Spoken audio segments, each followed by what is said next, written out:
I'm finishing up the edits on my new book that's going to be dropping in May called The Hunter Head Game. There's an analogy I put in there is like hunt the game that's in season. In my head, I was just going to climb the ladder. I wanted my boss's job, and then I wanted that boss's job. And that was just my mentality when I was an employee. And I just felt like that was the path to go. The empathy thing has probably been something that's been most difficult for me. I also think that if you're a hard charger, you just naturally don't have a high sense of empathy. And eventually it's going to turn around and they're going to ask you, oh, hey, what do you do? Aha, now we're in a good spot, right? Well, this is what I do. This is what we do well. And then I would flip it and be like, who's your agent? And that's the first question that I would ask out of the gate. He was like, yeah, we'll net $8 million this year. He's going to do $240 million top line. I'm like, that's like a 3% margin. That's a lot of fucking headache for $8 million, man. A lot.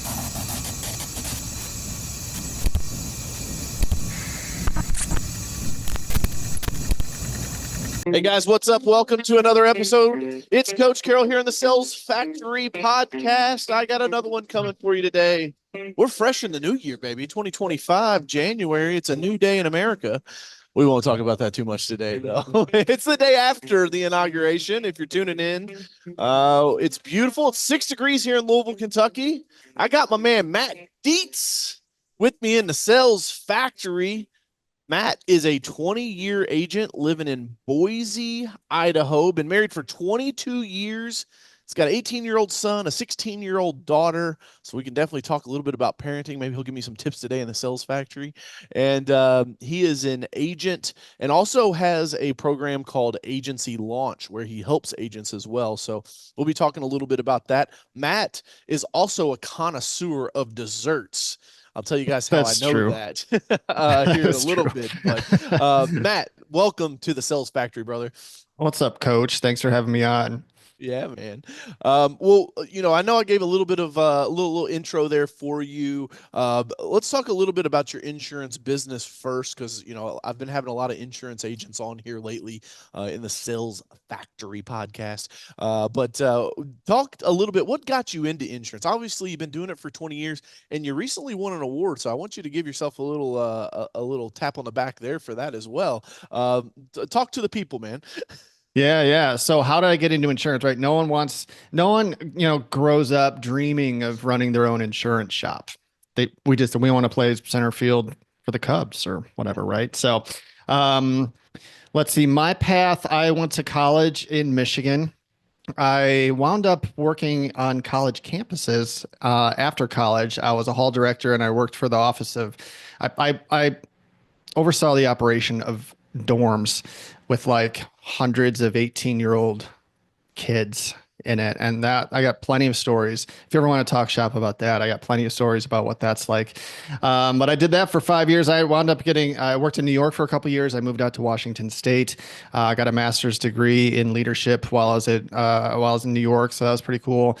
At that point, I've been living on college campuses for 10 years because I went from college to working on college campuses. And I kind of needed to see how all of this was going to translate into the real world. And so I met my wife when I was at Washington State. She's from Idaho. That's how I landed down here. And I took the first job that came my way, and I worked for Enterprise Rent-A-Car for 3 years. It's a tough job. Good sales training though, right? Great sales training. It's really where I learned salespeople that come from. That's how I cut my teeth. I never sold anything before. They put me in this program. Everybody that works for Enterprise starts at the bottom.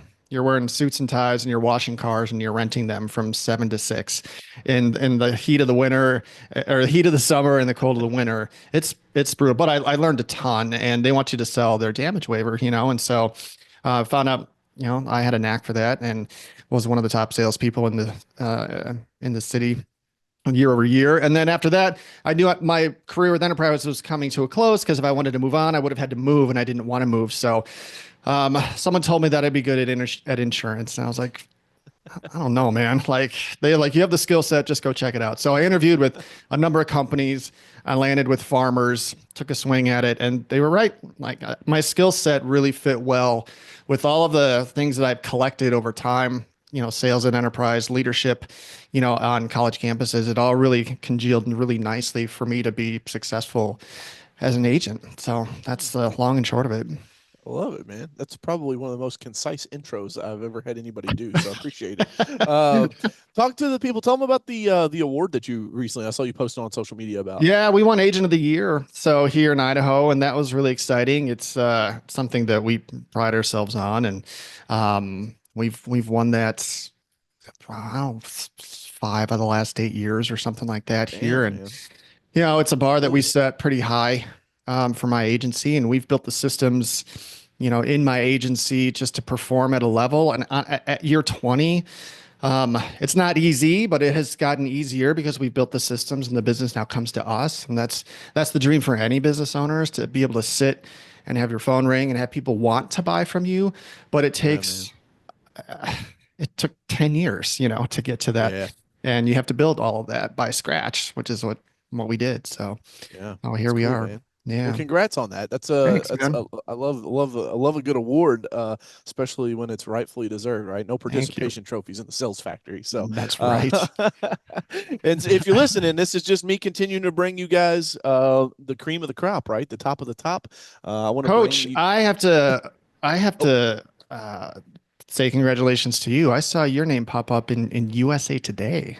It did. It did. USA Today, one of the top entrepreneurs of 2024. So That's I appreciate incredible, that. man. Thank you. Congratulations. What an honor. Yeah, I don't know if it's my entrepreneur skills or just the PR team working their ass off, but um, You have the face for radio. I think that's what it is. that's what it is. Uh, but no, man, congratulations to you. We actually met in Phoenix, right? We met out in Phoenix at the farmers event, and so Yep. we went to dinner the first night, and we were kind of chatting it up. And I actually saw you post on Facebook about it. It was kind of funny. The server comes to the table and is asking, does anybody want dessert? And we kind of look around. It's one of those moments like where you're in a business, you're in a business environment, so it's like, dude. Do we get dessert? Do we not get dessert? And like Matt's like, we got this, bro. We got this. And Yeah, so I we got order it. up dessert. We go. Long story short, we go to dinner the next night, and like it's me and my brother and Michael Weaver, who you guys know have been on the Sales Factory before, and Matt, and the person asked, hey, do you guys want dessert? Right. And like we all slowly turn and look at Matt because he's so excited about dessert the night before. And of course, we order cheesecake and split it 4 ways. So no homo. But it was it was delicious, man. And it was cool. It's just fun, man. When you meet people that you can just vibe with, like right off the rip, I always think that's a good time. Yeah. And really cool. Let's talk about like the power of networking, like going to those events and stuff and getting out amongst your colleagues. So this is something I talk about in the sales factory a lot, right? For guys that are just starting out, people that may are just like this is their like first foray into business. Talk about that for a second, Matt. While I actually shut the door on my wood burning stove because I see smoke and flames coming out of it, so it's Yeah, finally why don't you caught why don't you take care of the fire that's I going don't on need in an your shoe? insurance claim. Do you want me to talk about face to face, kind of like face to face Face marketing? to face networking, man. Yeah. Yeah, yeah, yeah. Okay. Yeah. So when I first started my business, I was new in town and I didn't really know anybody. And I had this moment of panic where I was realizing that nobody knew what I did. And I looked at my phone and I was like, here he comes. So I had this moment of panic early in my career where I was brand new and I was new in town, and I looked at my phone and I realized nobody knew what I did. Nobody even knew who I was, and so I'm commission only. And in order for me to pay my bills, I have to sell. I have to sell policies, and so I talked to my district manager. I was like, "Hey, how do you do this job? Like, I had no idea how to do this job, And he talked to me. He's like, well, you got to go out and meet people. You got to market and this and that. So over the period of time, I started finding myself in rooms full of people, whether it was networking events, leads groups, chamber events, business luncheons, stuff like that. And I looked for as many of these as I could. And in the beginning of my career, I would go there and I'm like, there are all these people that I can sell to, because that's the one thing that's great about my product is I can sell it to anybody, pretty much any adults, I can roll up on and be like, hey, who's your insurance with? Um, but in the beginning, I didn't even know how to network in front of a group of people. Some people do like the spray and pray method where they have all their cards and they just throw them like confetti all over the room. Or put them on every table or hand them out. And that doesn't work. Okay. They need to know a little bit who you are. So over time, I realized that I needed to set a goal every time I went to an event like this. I'm like, I'm not going to leave here until I have whatever number it was, 3 commitments from people to allow me to quote their insurance. Okay. So I dial it down to, shaking hands with 50 people to having 7 or 8 really good one-on-one conversations, looking people in the eye, shaking their hands, asking about them. And this dance you have to do with people is something that took me time to learn. So how do you end up asking somebody for insurance? And what I learned was you let them talk about themselves. You get them, all frothed up with, what do you do? How long have you been doing it? Where are you from? Just ask some nice general questions to get the conversation going. And eventually it's going to turn around and they're going to ask you, oh, hey, what do you do? Aha, now we're in a good spot, right? Well, this is what I do. This is what we do well. And then I would flip it and be like, who's your agent? And that's the first question that I would ask out of the gate. And depending on how they answered would determine my next line of questioning. If they said, oh, my brother is my agent, I'm going to find a way to get out of that conversation. I'd go find the next one. If they don't know who their agent is, if they're with a company that doesn't have an agent, then it's a different answer. I'm like, oh, I'm local. Something that we do really well is personal attention. We review your accounts every year. We want to make sure you're covered properly, and then you go for the ask. You're like, is there any reason I couldn't try and save you some money on your insurance? And so once you learn how to have that conversation, it becomes more natural and you can do it with anybody, really. But that's a skill that a lot of people don't have in the beginning. And it's something that's really important to learn. I think the ask is so important. If you're in sales, like you have to ask people for their business. A lot of people in my industry don't get there and they sit and they wait in their office and they wait for the phone to ring, or they buy leads, or they do something else. And I think it's a longer, tougher, more expensive hill to climb than if you're just out and about and asking people and building your pipeline that way. Because I think your closing ratio too is going to be significantly higher with people that you've met face to face. I like that. So, building your pipeline, knowing your numbers, and then I always use this analogy: hunt the game that's in season, right? And not game Amen. like as a game you play, game as in like the animal, right? Like if you're hunting a prospect, right? Like if you're, I'm finishing up the edits on my new book that's going to be dropping in May called The Hunter Head Game, and so there's an analogy I put in there is like hunt the game that's in season, like you said, like, oh, my brother does me insurance. That game's not in season. That person is not available, man. The likelihood that you can close that business, but you'll waste a ton of time, right? If you don't understand that, or if you don't ask those questions.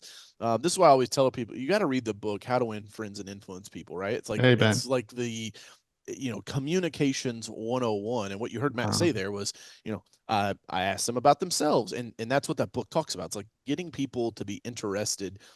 You're interesting when you're interested about others, right? And Absolutely. so if you can ask them those questions and hunt the game that's in season, that's super important. I also think it's cool because Matt, even though you're not like a huge agent, like on social media, like you're not like, oh my God, I love social. We talked about this a little bit in Phoenix, right?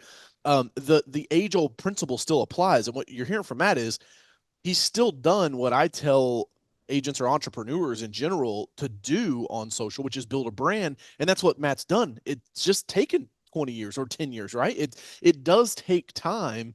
And this is why, Matt, I often use this analogy that Mountain Dew doesn't buy the $7.5 million Super Bowl ad and then come into the boardroom on Monday morning and say, how many bottles of Mountain Dew did we sell last night? Right. It doesn't work like that. It's a long-term play.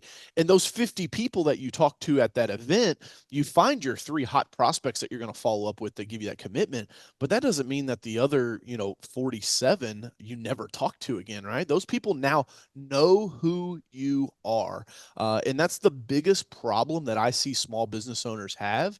They think that it's their widget, or they think it's their copy machine, or their a computer, or their team members, or they can't find good help, or they're not a good leader. Or no, the number one problem that the majority of small businesses have is not enough people know who they are and what service they provide. Absolutely. That's it, full stop, man. It's like, but we get like, we're entrepreneurs, and so like in our mind, if we can't find a problem, we just start making them up, right? And so like we start finding shit that doesn't really matter, when at the end of the day, it's just about creating that brand awareness so that people know who you are, especially in your space, dude. Like with insurance, I'd be interested on your take on this. I always tell agents, people buy insurance for 1 of 2 reasons. They either have a bad claims experience and so they go shopping, or they get a rate increase and they go shopping. Can you think of any other reason like that someone would be like, "Hey, I think I'll just go buy some insurance today." Like, is there any other movers? Because like I've asked a lot of agents, and like the only other one I could really get was like a drop ad, like, "Oh, I added this car, and so like I wanted to change." But typically, you're just going to drop ad with your current agent, right? And then you get your new bill 2 months from now, and you're like, "Whoa, why'd this go up $200?" Right? It's like, well, Yeah. you added a new vehicle. Like, can you give the? Is there any other thing? Like, I know obviously you got a degree in leadership, which I didn't know that was a possibility. That's cool. We'll talk about that Yeah. next. But is there something that you tell your team, like, what are you hunting for from like a buy button for your prospects? Like, what makes people want to buy insurance? Yeah, I think there's actually three reasons is what I say why people are shopping for insurance. And it's important, like you were talking about earlier, like getting known in your community to be that person. When people think of insurance, I always say people think of insurance like once a year. Okay. Then once a year, and it's for a number of reasons. One, they have an accident or a claim. They gotta use their insurance, and that doesn't happen very often. It's like once every 7 years for auto, once every 15 years for home. So our product doesn't get used very often, right? Two is they look Well, at their everybody hates you bill. guys. No, I'm just joking. Yeah. Right. Two is they look at their bill and they're like, this doesn't look right, or this went up, or something like that. And then the third one would be service. If they're not getting the service that they're happy with from their agent. So if they call their agent and their agent doesn't call them back, I mean, that is something that I ran into really early in my career, because you always ask the question, once you get in front of a prospect and they agree to get a quote from you, I always ask, what has you shopping today? Why are you shopping today? Why are you letting me do this? And they're going to give you a reason. And it usually falls under one of those three categories, right? I have My to agent add that never in there, calls me back. service. I heard that again and again, and my agent doesn't call me back. I heard that all the Wow. time in my first year, and I was just shocked. And Isn't that so crazy?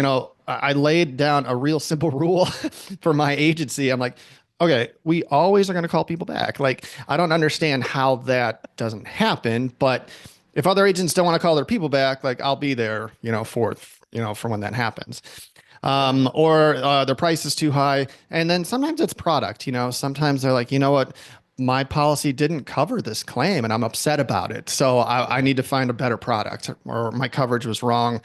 So it's either product, service, or price Yeah. are the So, reasons and yeah, that I I find. would say products, that claim piece, right? Like the price is obviously like their price, but I never thought about the service of just like you got a shitty agent, like a general customer service thing. Like, hey, I need to update my address. I've called them 3 times. Nobody answers the phone. Nobody calls me back. Yeah, To I me, hear I'm all like, the that would never happen, but apparently it does. So I've got to start. it, I'm gonna have to add that into. I've got 2 webinars this week. I'm gonna have to add that into my webinar It slides, happens man. all the time, man. It blows my mind. I don't Jeez. understand it. So yeah, well, and so just you don't have to raise your bar a whole lot, to be in the top half of that group.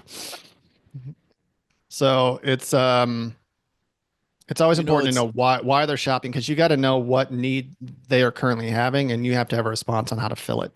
yeah, that the hot button, right? That I think in sales is actually very easy. If you have a process, right? Like if you know there's a process. I've got a YouTube series called SOSC, and it's struggle, opportunity, solution, and close, right? And so if you ask them about their struggle, you try to find an opportunity to help them out, you provide the solution for them, and then you close, you ask for the business like you were talking about earlier, right? There's a lot of people that just don't even do that. They just they're weak. They don't close for whatever reason. Maybe they don't want to be pushy. They don't want to be salesy. But I always tell my students that like nothing happens, no value is traded unless a transaction happens, right? And so like Absolutely. if you truly believe, like if you have a system and then you truly believe in what you're selling, right? Then that takes care of the confidence problem, and then it's easy from there. Like like if you truly understand that if you don't close this prospect, there is no value provided, right? Like if you don't close this prospect, they're going to go back to this agent that won't call them back, right? Or they're going to keep having this bad product that didn't pay out their claim, or Yeah. in any service business, right? Which is kind of like my specialty. That's who listens to this podcast. Which will take a quick second, guys. If you haven't subscribed to the podcast yet, make sure you smash that button. You don't want to miss out on any of these episodes. We've got a ton of content. I'm doing a full day's worth of content every single month, all year long. So we're gonna do over 60 episodes this year. Be pretty crazy. Matt, talk to us about this leadership thing, man, because I'm kind of interested in that actually. I'm wondering. how's that happen? How do you get a degree, a master's of all things in leadership? That's pretty sweet, man. Yeah, thanks. I want to touch on one thing that you just said, and then I want to get Okay. into leadership because as Love far it. as sales go, like, what did you say? SOSC? Was that what it was? SOSC, struggle, SOSC? opportunity, solution, and close. Yeah, I was taught something very similar, and the phrase that I was told was like, you want to create doubt in the sales process, and you do that by asking questions. And so in the sales process, it's so important that you just don't roll up and tell them what they need. You let them figure out what they need by asking the right questions. And so you really have to curate Ooh. a really solid list of questions for your product and or your industry so that you can walk them down a path so that and you're going to get to some questions that they may not know the answer to. And that's kind of what you're hunting for, you know? So for Yeah. me, for insurance, you know, you say, hey, how much liability insurance do you need on your auto?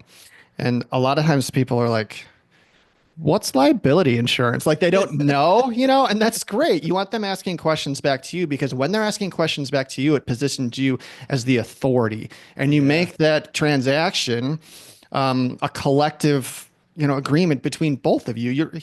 If the prospect can be a part of building what they buy, like I think it's a tremendous strength of yours as a salesperson because they are invested in what they're building and what they're buying. And so that's something that Hmm. that I learned early that was just it's more questions, more questions, more Cat questions on likes the to sales think. side. I think it's really important. I like that, Um, man. for leadership. So when I was working on college campuses, that was my path. Like I thought I was going to take that path for a long time. And you start kind of at the bottom. I was a hall director. I worked in the office of residence life. So all the campus life, you know, all the activities that are provided for the students that live on campus and building community. Like that was our primary goal was to build community, help students feel a part of something, help them feel safe, and give them a great experience. And so that's where I started. And then from there, you could go on and, you know, in my head, I was just going to climb the ladder. You know, I wanted my boss's job and then I wanted that boss's job. And that was just my mentality when I was an employee. You know, I just felt like that was the path to go. So the next job up would have been maybe like the director of residence life for a campus or to be a provost or to be a dean or, you know, there's just down the path. That's what you do. In order to do that in this world, you had to have the key to unlock that door just to get into the interview process, and you had to have a master's. You have to have a master's degree if you're going to apply for these certain positions. Certain And so levels, that was right? my path at the time. And I was like, all right, well, I worked at a school called SUNY Geneseo, which is State University of New York. It's kind of like the Cal system, but New York has it. And I was in Geneseo, which is about an hour from Buffalo. And while I was working there, my department offered, if you want to get a master's degree at Buffalo State, we will pay for you. And I was like, well, let's do that. You know, so I went Damn. and you know, enrolled at the Buffalo State University, and they have a leadership uh, masters, and they teach you things like, you know, communication, building community, like, oh, what's the word I'm looking for? Like, you know, having influential conversations, you know, creating safe places. There was also a research component because research is big on universities, of course. So all of that combined, really, it was really helped you communicate. Really taught a lot of empathy. You know, because that's important in leadership. How to have convictions with how to speak. You know, they're speaking. So there's a lot involved with that, and so much of that, you know, helped me in what I do today. You know, so and so much working in that field too. Like I had to hire people for my staff. So I learned how to interview, you know, I had to learn how to bring new employees along. So, how to teach, how to do their job properly. And so there's so much that I learned in those 5 years that directly translated to being a good boss, essentially, and being a leader in a space like this. It was an incredible help that I didn't know that I was going to use it in the real world that way, but Right. I'm so glad that I did. Uh, Talk to me about empathy because you said, it's super important, but honestly, I think it's important, but I also think it's probably one of the most difficult things from a leadership standpoint to do, right? Especially like when you're a hard charger because you're just like, I don't want to hear your excuses, but a lot of times like it's not excuses, it's just life got in the way for somebody, right? And you have to understand how to handle certain situations and whatnot, right? I'll give an example and then I'll let you tee back on this. You know, we were set to go back the last 2 weeks of the year. So the week of Christmas, the week of New Year's, I give my team off, right? It's paid vacation, 2 weeks of paid vacation. I asked them that they monitor their email in case any clients have emergencies. Like we got to play whack-a-mole on it, but otherwise, you know, they're home with their families. I think it's the least I can do. Their families lend them to me for 50 weeks out of the year. The least I can do is give them back for 2 weeks out of the year, right? And so Yep. it's really cool. The team really appreciates it. And so we were slated to come back like January 6th, that Monday, like boom, we're going to be back in the office. We're going to be ready, like head down, right? Snowstorm blows through, frigid temperatures. We got like 10 inches of snow. We're in Kentucky. We never get it's the most snow we've had in 24-hour period since like 1998, right? Half my team Wow. members weren't even alive in 98. And so I'm all excited and I'm like, damn, man. I was like, all right. So I know some of my team members have kids, you know, the daycares were closed for some of them and school was shut down. And so I just made the decision. I said, hey, you know, enjoy your snow day, guys. We'll get back after it on Tuesday, right? My brother Nick, who you know works Yeah. with me, What's up, he Nick? texts me and he said, "You're getting soft in your old age. We could have worked remote." And I said, "No, I'm just being understanding and thoughtful for the team members that you know if I would have said, hey, we're still working, would have really caused a lot of havoc in their life." And so that is like a layer of empathy, right? Like understanding and having that.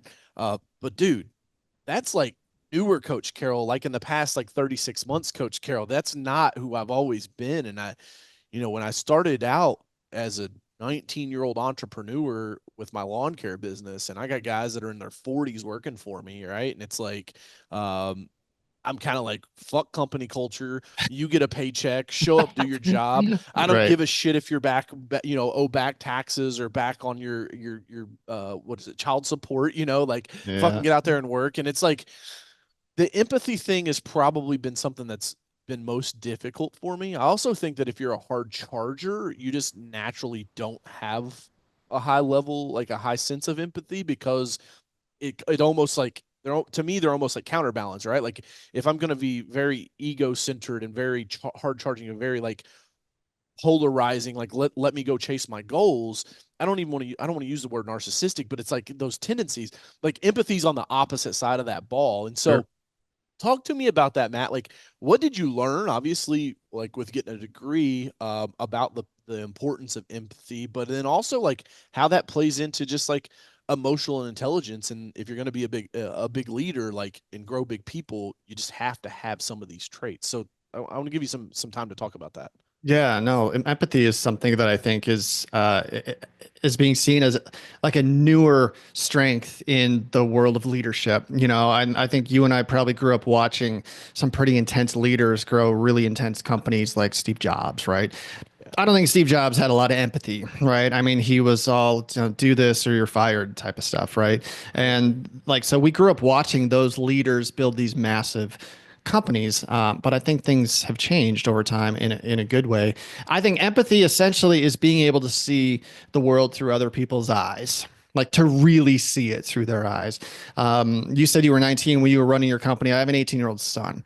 Okay. And he's learning about empathy. And, but it's a challenge because the 18-year-old brain is different than a 25-year-old brain or a 30-year-old brain. It isn't fully developed yet. You know, the male brain doesn't fully develop until it's like 25. There's something that doesn't fully develop and they can't see things other than what's right for them or what yeah, they really feel and nothing else is right sometimes, so he'll come out with a comment and it's a hard line, black and white, like that guy's an asshole because he did that. I'm like, let's think about this a little bit. Why do you think he did that?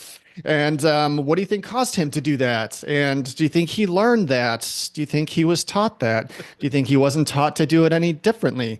So that's what empathy means to me, is being able to dissect maybe why somebody does something. And we're around people all the time, whether it's on the sales side, the boss side, the business side, the colleague side. When people make decisions and do things, I think it's important to do your best to understand why they do those things. Because it's easy to say, well, that guy didn't pay his taxes.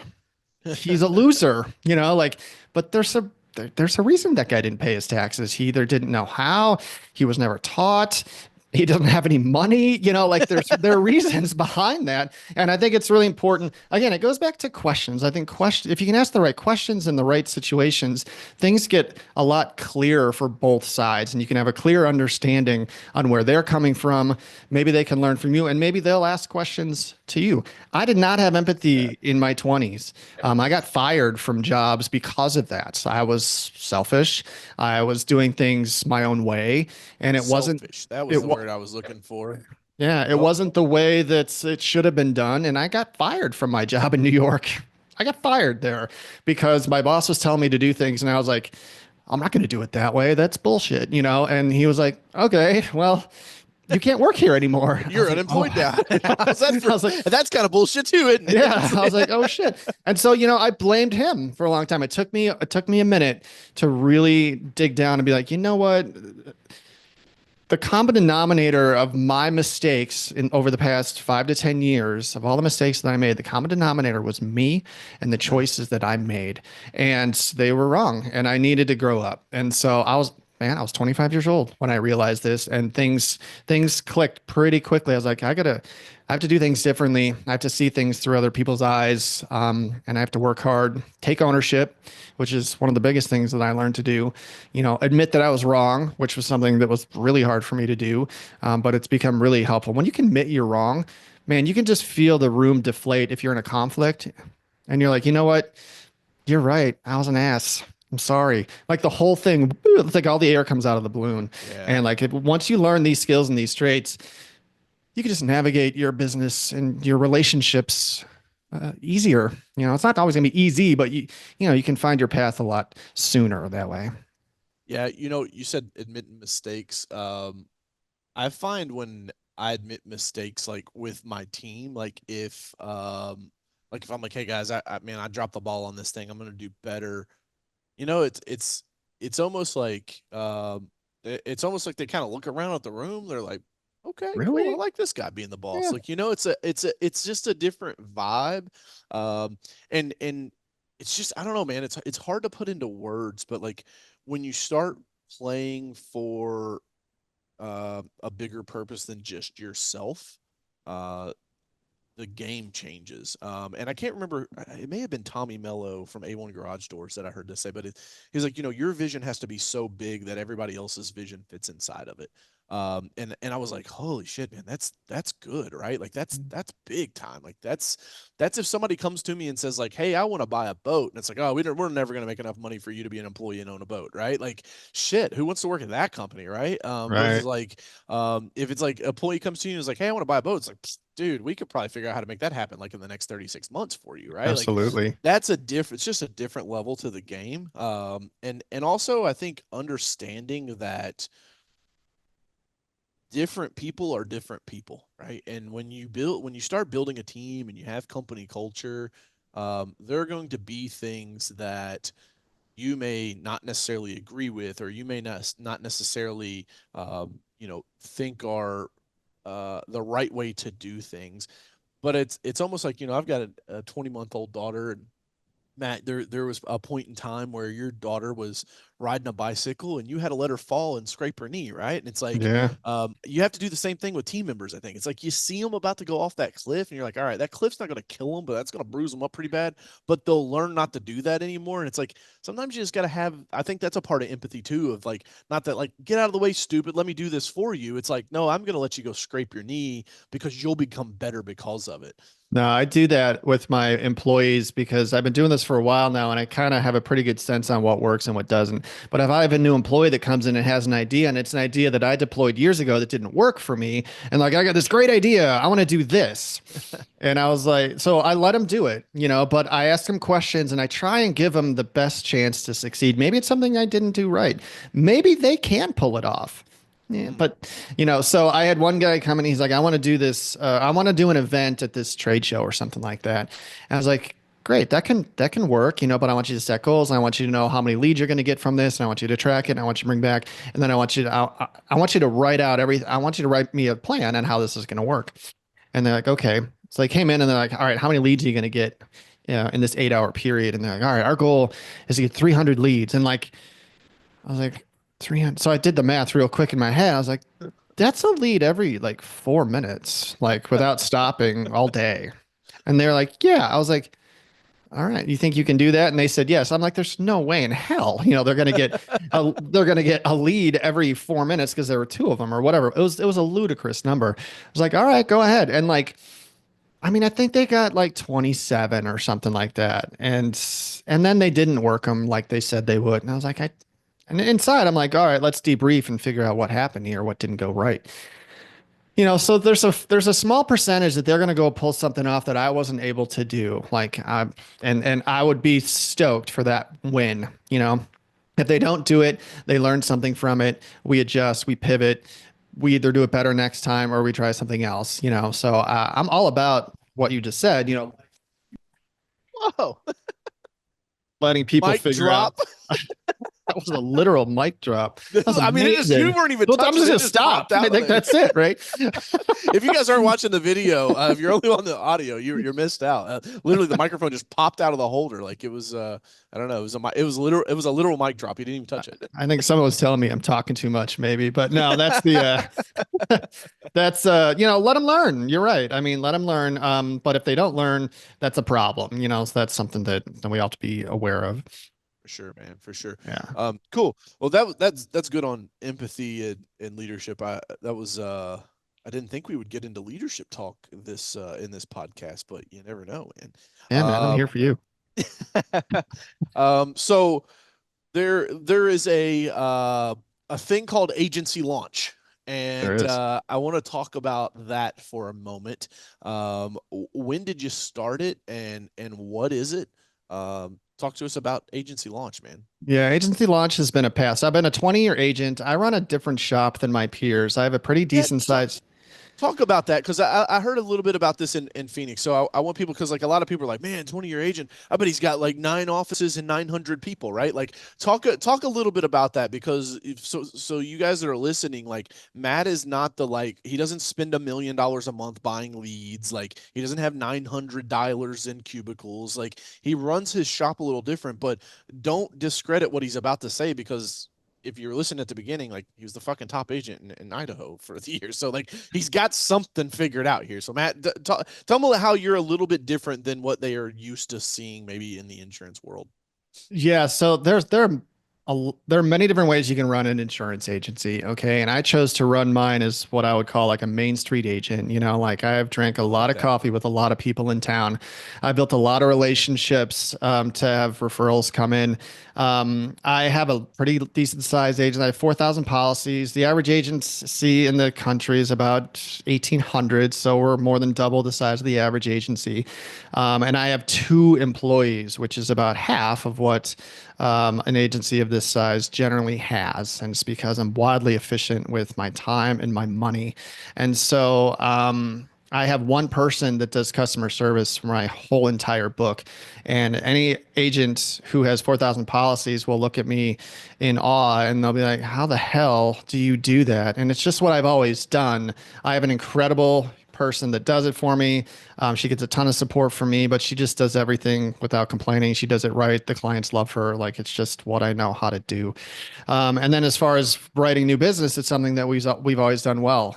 So I know how to sell, I know how to market, and I know how to build referral networks. And again, that took longer, than some maybe other agents who are buying $7,000 worth of internet leads and have 15 dialers, but the expense to that is something that I wasn't really willing to take on. A lot of these mega agents have a war chest of money that they can come in like, I got $250,000 and we're going to set up shop and we're going to get after it right away. And that's amazing. And that's, And a lot of them, Matt, I think it's only fair to call a spade a spade. A lot of those guys that are buying leads, they're not profitable. Like they're losing their ass. Michael Weaver and I have talked about this a bit, where he's like, the number of agents that he meets that are, hey man, I gotta figure something else out. I'm $25,000 in credit card debt from buying leads, and like I don't know what the fuck I'm gonna do. I'm on my way out of business, right? And it's Mhm. like, I do this for any industry. Like in any industry that I see, it's like, don't let the internet fool you. I talked to an agent last week. He bought he bought 11,000 leads last year. They only closed 343 of them for about 40,000 in premium. He lost about Oh, 20 grand on that. And it's yeah. like, man, don't let the big numbers the flashy numbers. When I was a contractor, this would happen. You'd hear about a guy doing 5 million in revenue, and it's like, yeah, well, it cost him 5.1 million to do that 5 million. So don't get too Right. excited. But I sorry, know. I didn't mean to cut you off there. I just think it's important that people understand that, uh, you know, a lot of agents get themselves in a pickle really quickly, Yeah, because they buy leads with the hope that it's going to scale their agency to infinity. And there are agents out there that have done a really really good job. You shared with me in absolutely. Vegas there are a couple of big dogs that are doing millions and millions of dollars. But I would say that's the exception, not the rule. Would you agree Yep. with me on that? I was taught, someone said something early in my career. They said, man, it's not what you make, it's what you keep. Mm. And like that was it for me, man. Like I would rather gross $500,000, and, net 200,000 than gross 2 million and net 1.8. It's just significantly more work to gross $2 million. It's the same profit, so Right. That's um, the thing. Or yeah, like it's like gross 500, net 200, gross 2 million, net 200. It's like you're just doing a lot of extra work. My buddy Tommy Mello, which my listeners know, A1 Garage Door, I saw a video the other day. He was like, yeah, we'll net $8 million this year. He's going to do 240 million top line. I'm like, that's like a 3% margin. That's a yeah. lot of fucking headache for 8 million bucks, A man. lot. Yeah. There was a period of time, coach, where I ran two locations, and I did have like 6 employees at one time. And it was like, I felt like a big shot. Oh, I got two agencies and I got 6 people and all that shit. But I wasn't making any more money than I was when I had one shop with 2 people. And I was like, you know what? I'm done. I'm done. It took me that experience to be like, all I need is two real professionals and 600 square feet, and we will kill it. And that's what we do, And so that's what we do differently. I don't buy Yeah. internet leads. I say internet leads suck. Everybody knows how I feel about internet leads in my industry. And I'm the guy that has built an agency without doing that at all because I hate the work. I think it's a joyless work. It's expensive. I wouldn't even want to pay an employee to do that work. So I Yeah. hate them. I do not Yeah. like them. And I'm not saying you can't build a business that way because you can. There are people that are doing it, but it's hard and it's more expensive than you're told by a long shot. So I built a different type of business by referrals. I do love social. It's been a real important part. I do like, for example, God, it's been 8 years. 8 years ago, I started a podcast series here in town where I interview local business owners to help them tell their story about their business because I love the small business community. I'm part of it, right? And so I think I'm curious on why the guy that owns, the gutter company, how did you get into gutters? I think it's fascinating, and then how did you grow? What Yeah. was your first year like? How do you find people? How do you market? I've interviewed 150 small business owners here in town. Wow. And it's been like a great class. I learned so much from them for starters. And we create a piece of content that's beautiful for them to use. Yeah, It man. builds a great relationship. I'm spending hours with these people. You want to talk about building a relationship? You know how much Yeah. business I've gotten from doing this? Oh, Hey, it's yeah. been the best business. It's been the best marketing strategy I just did it because I wanted to try it. And I did it because I wanted to get into people's phones. You talk about this all the time when you're on stage. You're like, yo, everyone is staring at these things 4 to 5 hours a day. And I knew Yep. that 10 years ago when I started watching people walking around staring at their phone. I was like, something's happening here. And I need to get Walk in out there. in traffic. Yeah, I'm walking off of cliffs and stuff like that, right?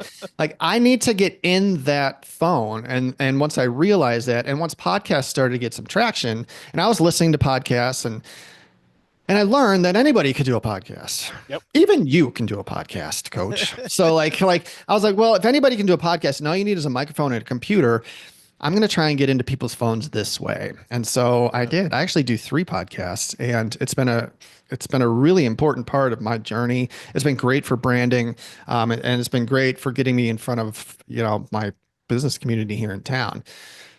So Yeah. Agency And Launch is a training platform that I use to coach agents on how to do what I have done because not everybody has done what very few people have built a business the way I have. I love it. I'm good at it. I have a background in leadership and coaching, and I have a way of making complicated things simple. I can explain things in a way that people can understand them. It's a strength of mine. So all of that combined, I turned into a side business where I'm helping agents either learn how to do this business or get their business to the next level.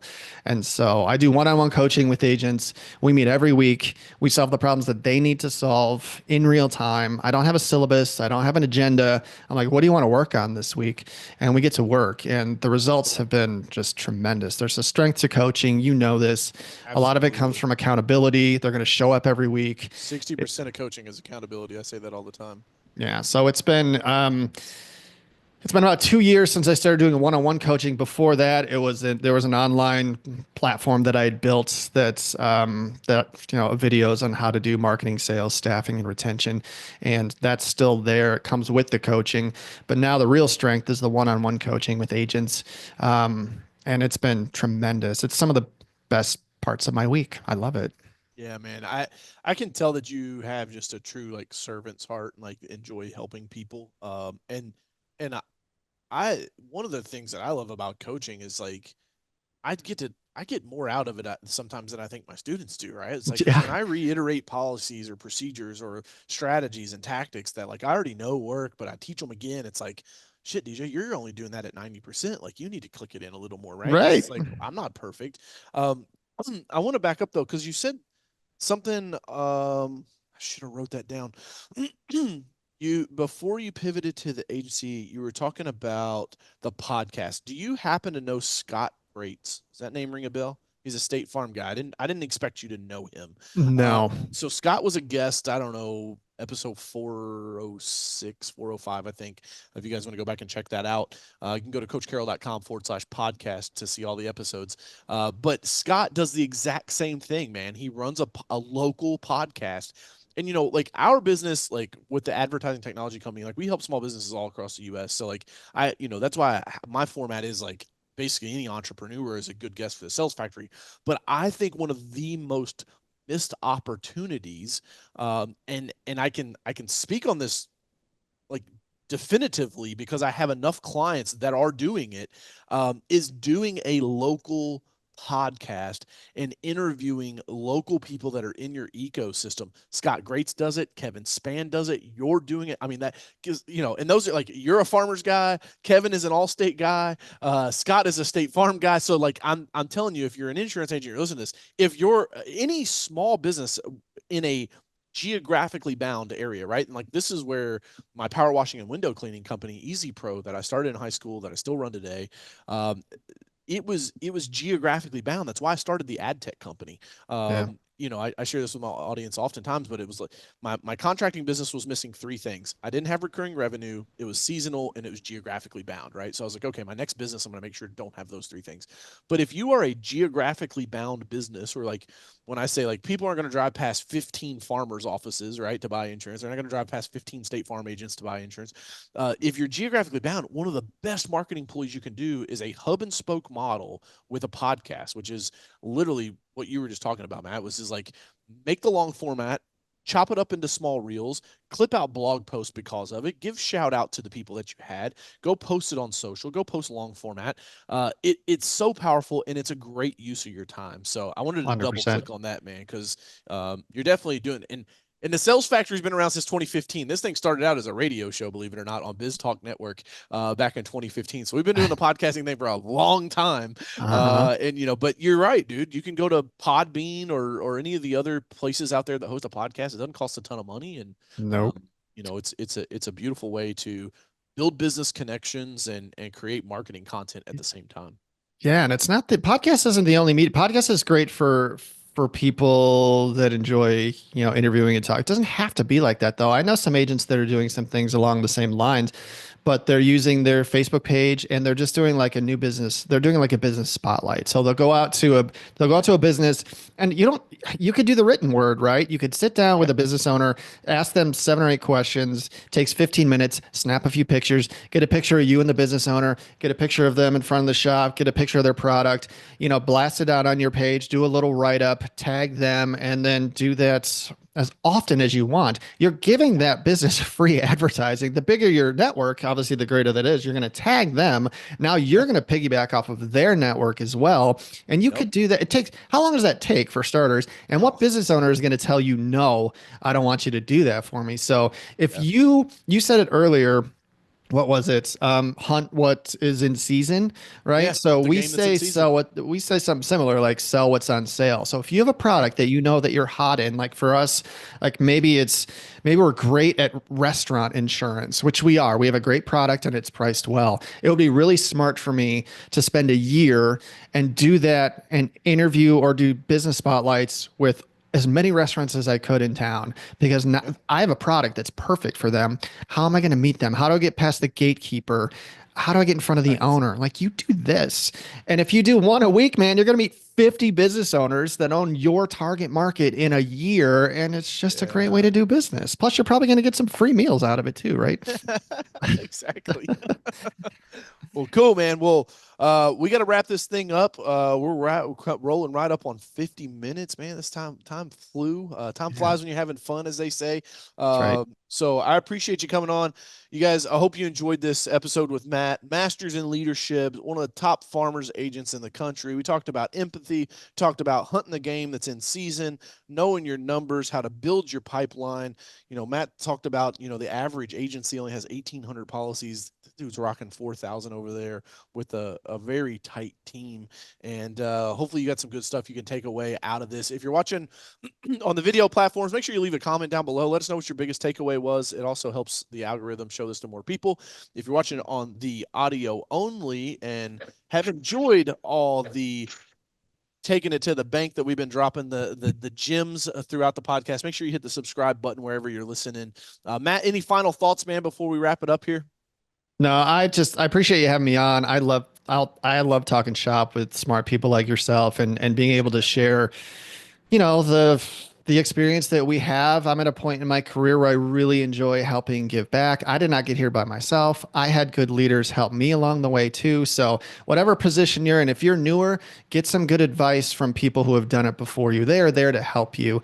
And if you're at a point in your career where you've made it, give back, start sharing with the young dogs and help them out. I think we can all help each other out a little bit. There's plenty of business to go along for all of us. So I think, that's my final take. I love it, man. It's never been an easier time to be an entrepreneur. I truly believe that. Now, I will always say that entrepreneurship is not for everyone, but a coachism, as my team calls them, I truly believe that entrepreneurship is one of the keys to freedom in this life. And everybody is born with a key in their pocket. You should try it. You should go to the door and give it a little wiggle and see if it opens for you, see if it's for you. It's not for everybody. I will tell you that. The SBA statistics will tell you that it's not for everybody. But my dad, who is 67, if he wanted to start a business when he was 20, dude, there was no Google, there was no YouTube, there weren't even business coach. Like you maybe could go to a Zig Ziglar seminar or something back then. Right. But there wasn't the access to information like there is now. And so that's why I always tell people, man, like, get you a coach, no matter if that coach is one-on-one coaching, fantastic. If you can afford to invest in yourself, I think knowledge is the most fastly appreciating asset that you can purchase. It will get you there faster than anything else. So if you do it one-on-one, cool. If not, do group coaching. If you can't do that, go watch YouTube videos or read a book, man. Just get the information, because knowledge is power. Matt Dietz, appreciate you being in the sales factory, man. Everybody, yeah, we're another episode in. First one in January. I brought it to you. Drop the fire. Make sure you hit the thumbs up, leave the comments, hit the subscribe. Tell your friends and family about the Sales Factory. Until next time, it's Coach Carroll. Hustle, it's worth it.